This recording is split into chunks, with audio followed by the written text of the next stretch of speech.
Assalamualaikum warahmatullahi wabarakatuh. Hello, my name is Firly AFIFATUL ISTIQOMAH, or you can call me Firly. I'm from Diploma 3 of Nursing, Class B. For the final assessment of the English semester this time, I will explain about how to take care of the elderly. So, what is the elderly?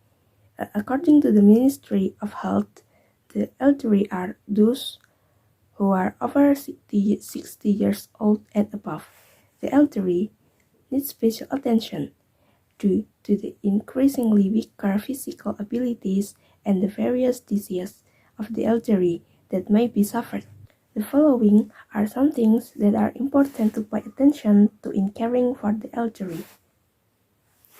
Number 1. Prioritizing the safety of the elderly. The increase in age in the elderly does make the body not as strong as before. This makes the elderly more vulnerable to falling. To avoid this, we can make modifications to the residence of the elderly. For example, arranging the layout of furniture and objects around the elderly appropriately, so that the elderly are easier to move or change places.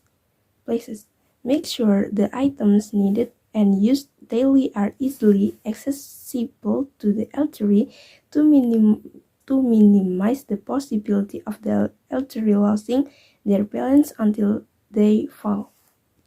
Number 2, pay attention to nutritional needs. Adopting a healthy diet for the elderly can help prevent the onset of disease.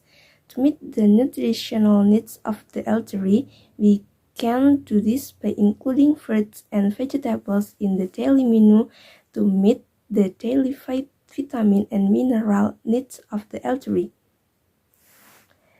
If the elderly have difficulty chewing, then we can make vegetable and fruit juice. Don't forget that water intake for the elderly must also be met. If the elderly cannot drink too much water, do it by serving soups, foods, or fruit that contain a lot of water.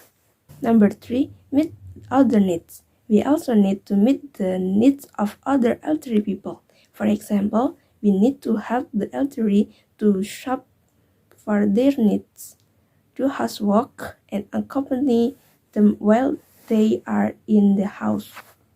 However, the other needs of the elderly are very dependent on each individual because the body condition and abilities of each elderly can be very different.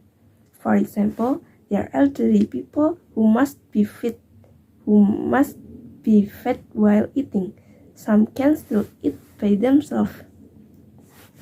Number 4, help the elderly to stay active in activities.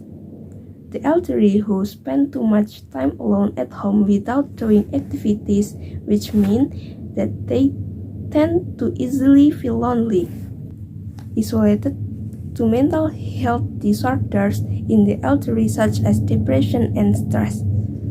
Therefore, as nurses, we need to help the elderly so that they can be active in activities and meet many people. This can be very helpful so that the elderly do not easily feel bored, their lives are meaningless, and various other stress-inducing thoughts and feelings. Number 5, understanding the health condition of the elderly.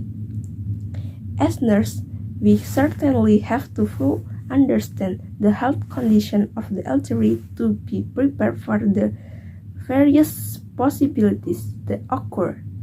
We need to invite other related people, such as family members, to equally understand the health condition of the elderly.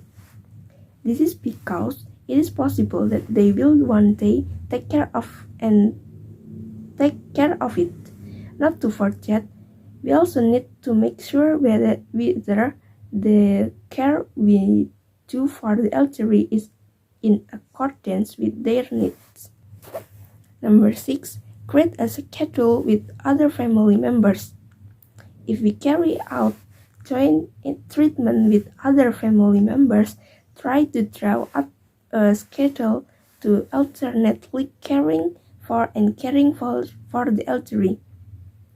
This will make it easier for us and their other family members to be fair in sharing duties and obeying them. Number 7, ensuring the elderly are always under supervision. Try to always make sure the elderly are in our or someone else's care. Avoid leaving the elderly completely alone. If we can't keep an eye on it at all times, at least ask someone else for help watch over the elderly. It aims to prevent unwanted things from happening. When the elderly are under surveillance, we and other family members can anticipate bad things that may endanger the health and safety of the elderly. I think that's enough for me. I'm sorry if there is a wrong choice of words or information. Thank you, and wassalamualaikum warahmatullahi wabarakatuh.